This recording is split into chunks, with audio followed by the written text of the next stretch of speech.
it's Ray, and we are at home with the buzz. Of course, we're practicing social distancing, but I have an amazing guest today, and it's the winner of last night's Songland, PipoBeats. And guys, the winning song is fire. When I tell you I've listened to it a million times, my friends have listened to it a million times, it is an amazing song. If I played it right now, I would just get up and dance around my living room. But we have the writer of that song, PipoBeats, here today. How are you? Hello there, Ray. How's it going? How are you guys doing? I'm doing really good. How's the social distancing? It's going great. I'm actually on a farm where I haven't seen anybody in like 2 months, so I'm practicing that extremely hard. You know, I'm doing my thing. The only thing that's keeping me sane is writing music, working out every single day, and just staying in touch with now, which is, I got my work cut out for me, the new fans that are coming in from the song. So I'm really excited about this. All right, so of course, the episode aired last night. What was the reaction that you got, especially in this kind of weird time? You know, it's so funny because the episode airing, for me being there, doing that show for the first time, it did not exist in my head. This is how crazy this was. To me, this was a complete dream come true. So much so that walking into a room with those people, Shane, Ryan, Esther, Luis, I blacked out. I don't remember anything mentally up here. The fact that like you won, like all this stuff, I was like, I don't remember anything.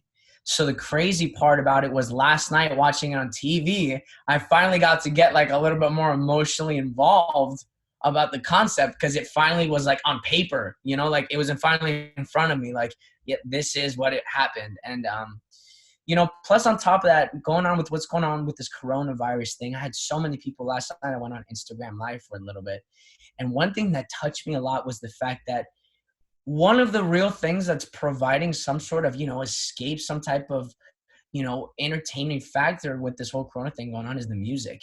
And I had so many people tell me last night that they were just going so hard to the song, and that made me want to literally start crying of happiness. So I'm glad I can play some type of role in keeping people entertained out here. Of course. So take me through the process of writing any song, but specifically this song. What did you want to achieve? What were you thinking? The flavor you were going for? Take me through the whole process. So every single time that I write a song, right, I always have a gauge where I want to go with it. Like before the song was written, I almost sometimes accidentally look for what is a gap in the market with the music that I haven't made yet. So I thought to myself, I was going to come out here to Miami, and I was like, why don't I have a Miami club hit yet? Is what I was thinking to myself. So then I was like, okay, well that there's the gap. What I can do is try and, you know, bury up on the songs that I've had, maybe go back to a couple of these ideas. And I had been working on this song for about like 3 years prior to the moment of me flying out to Miami, touched up on this guitar. And I have a very, very like religious writing process. I'll wake up at 4:30 in the morning. I'll go to the gym. First thing that I'll do. Second thing that I'll do is completely fasted. You get your cup of coffee and you chug water because it helps with your creativity is what I heard. I'll sit down. I'll go back to my production, to the production side of things, and I'll produce the song until about 12 o'clock. Cardio is very important at the gym, by the way. It keeps you from burning out. This is key here.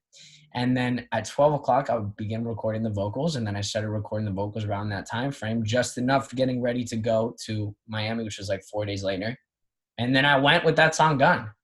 And the intentions were to actually give it to Fonsi when I came out here the first time. And it's funny how the things just kind of come back around like that. Well, I was going to ask you, do you have an artist in mind or somebody you want to? Fonsi. This was literally for him. Literally, this is amazing. I don't think people understand this, but this is real. This is real. What I'm about to say. On the episode last night, I brought up a piece of paper. And on that piece of paper, I don't know if you guys noticed, if you guys go back and rewatch the episode, there's a part where I say, I wrote this song literally for Fonsi, subconsciously 4 years ago, and I wrote that down on a piece of paper. Like, this song is for Luis Fonsi, so much so that if I were to pull up the project, the title name is Luis Fonsi. Because I always title my projects with the concept of having an artist that it sounds like for organization purposes.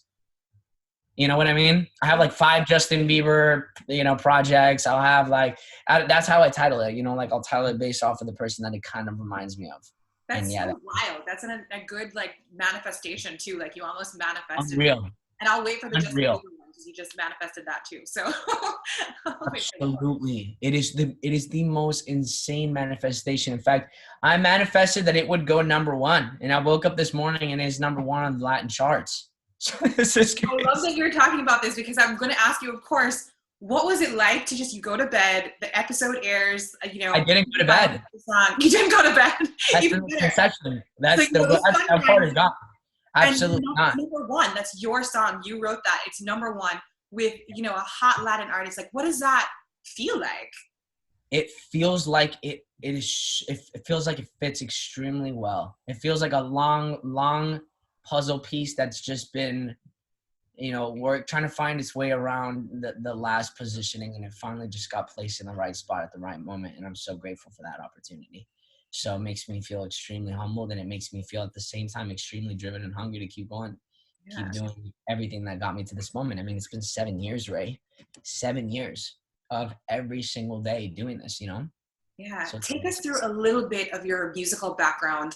And then what I would love to know is you come with this song, it's fire, of course, you're ready. And then you get to work with Ryan Tedder and it just goes from fire to like 5 things of fire. Like, I don't even know what's more think fire. about how crazy that is. Like, you walk into a room thinking that you have the song until you sit down with those producers. And it's like, you're wrong. Like, until you sit with those producers, that's when the song actually gets made. It is like, it's insane because another fun fact about me that people may not know is that I have never written a song with anybody in my life. Ever. I've done everything in my room 100% myself. The only way that I've ever learned was by listening.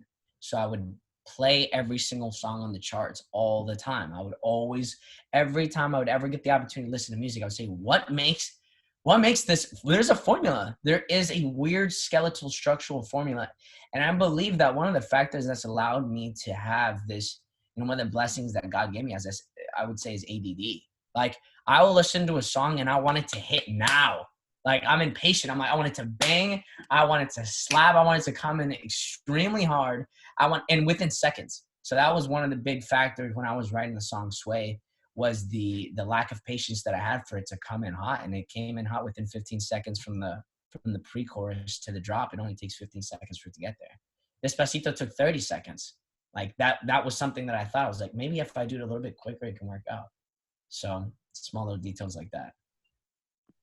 All right. So you said it's been 7 years. So just take us through like the beginning of your career, how you got into songwriting in the first place, why you decided to join this competition in particular. Yeah, absolutely. Absolutely, Ray. I was 8 years old playing guitar, playing the drums. I was obsessed with music, with a father that was a ridiculous showmanship. I mean, this guy was a show animal. He could get up in front of a million people. His personality is absurd. If you guys are to meet this guy, he literally needs to have a talk show one day. My mom, on the other hand, has the actual talent, which is the part that people need to understand. She will get up and sing amazing vocals, amazing on guitar, and she was always playing around the house. So when I was young, playing keys, playing drums, playing guitar, I got into high school. I was about 13 years old, and I was obsessed with rap music. So I was the rapper that was like freestyling all the time, getting in trouble, like doing that in recess and stuff like that, getting into like these big groups of just like these like rap battles and stuff. And I had this opportunity where one of my friends asked me, why don't you record your rap? And I said, well, you're going to need a microphone. So I decided to sell as much chocolates as I can at the high school fundraiser, and actually won first place, $500 prize, went to go buy a laptop and a microphone. But the problem was that you had to pay for beats. And I didn't know this because I was only 14. So then I said to myself, well, if I don't have the money to buy the beats, I think I'm just going to make them. So I started to produce. And then the concept of rap music, my rapping with the beats, became one. And then when I was 14, I technically had written and produced and sang my first song in the same place where I actually wrote the song Sway. So the birth platform is my room, literally. Like, I sleep in the studio because my bed's in there. And then from there on out, I thought to myself, well, I love rap music, but I want to make the biggest songs in the actual world. And it just so happens that they're singing. And because I spoke Spanish and English, I just started messing around with different ways of creating what I thought would become the biggest records this world has ever heard. And that's been the plan since day one. And I absolutely love it. I love it. I love it. So tell me who you're excited to work with next. Who is your next song for? You know, what other producers do you want to work with? I will tell you this. I will tell you this. Absolutely. And it's funny because I could go back to that paper and I can answer this question right off the bat because I know exactly who I think could really fit the music that I've been working on. I have a mold for Fonsi that I wish could be that I'm going to establish a little bit better here, but I am not done after Sway. Absolutely not. I have a lot more songs for him. And my plan is to reach a couple of the other ones that I have, but keep this in mind as well. I am a solo artist, so I'm simultaneously thinking about writing music for other songwriters, for other artists, but on top of that, releasing my own. And so what I'm going to do is this week, I'm actually releasing a single with one of the contestants from Songland as well. So we both did a song together. Nice. It's my second collab after that. And her name is Caroline Cole, and we're doing a song called I'm Thinking When.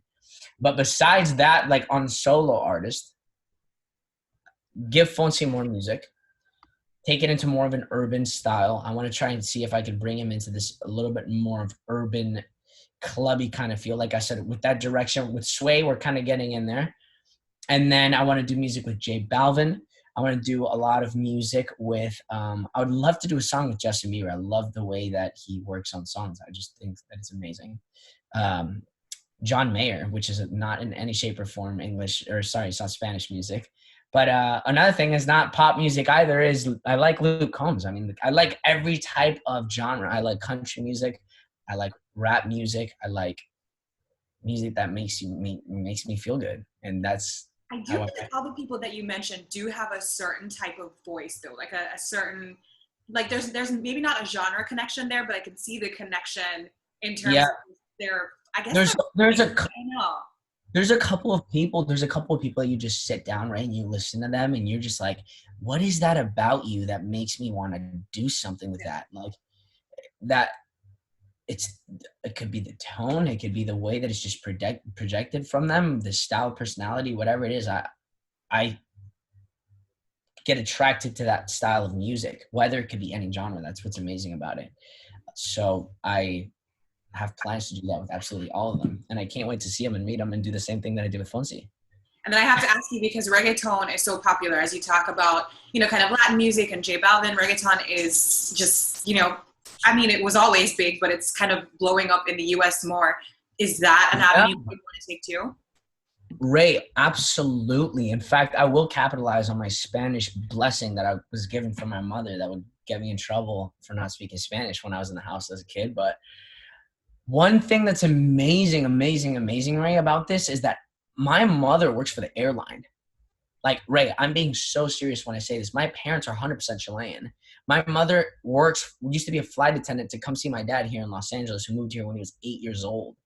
So she stayed in the airline, and I would go back and forth from Chile to the United States constantly. Like, I was there all summer, then I'd come back to LA. 13 years old, 14 years old, 15, 16, 17, 18, 19, since I was a baby, right? And the crazy thing about this, Ray, is I would listen to the music from Chile and get inspired here. And then I saw the numbers from Latin music compared to music here in the United States. They were doing crazy numbers. And then I finally heard one song finally transfer over into the English market in the radio. And it was like in 2016 or something. It was like an Enrique Iglesias song. Blew my mind. And then I was like, that was scary. That only means that there's a ticking time bomb for one of these songs to take this home because of these numbers. The Birth of Despacito, 2017. That's that. So that's pretty crazy. The last thing I want to ask you is this competition, winning this, and we kind of touched on it a little bit, but what does that mean to you? Just what does it mean as, an artist that is in the Latino space, as, just a person? To me, it's a reaffirmation from God himself telling me that I was put on this planet to give the blessing of the music that I was given with. And this was the reaffirmation that I believe that this is the right path. And if so, I can't wait to keep doing it and making more people happy doing it. Awesome. Thank you so much. And when I say the song is fire, like I don't usually tell people that I listened to this song and I was like, wait a second. And It's crazy. I'm from Jamaica, so I was born and raised in Jamaica.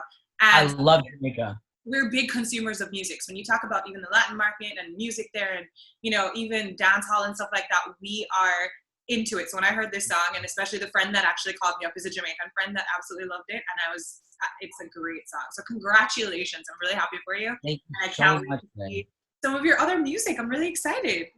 Thank you so much. Honestly, one last thing that I did want to say. Yeah. As this whole thing, because I know if I do have an opportunity to speak out and finally get a little bit of a platform to speak out, I will say, please guys, make sure to be washing your hands out there. Stay safe with this corona thing. And I wanted to say, Ray, thank you so much for taking the time to speak to me, because this is a dream come true. And the reality is, if it weren't for you talking to me right now, asking me about this kind of thing, I take absolutely every single one of these. It's a dream come true. I don't know how else to say it. So you're making my dream come true right now. That's what I'm trying to say. Well, thank you. And you heard him, guys. Stay at home, be safe, wash your hands. We just heard from PipoBeats, winner of last night's Songland with the song Sway. Okay, and make sure to sway the day away. All right, that's all from the Buzz, guys. What's up, guys? My name is PipoBeats, and you've just been buzzed.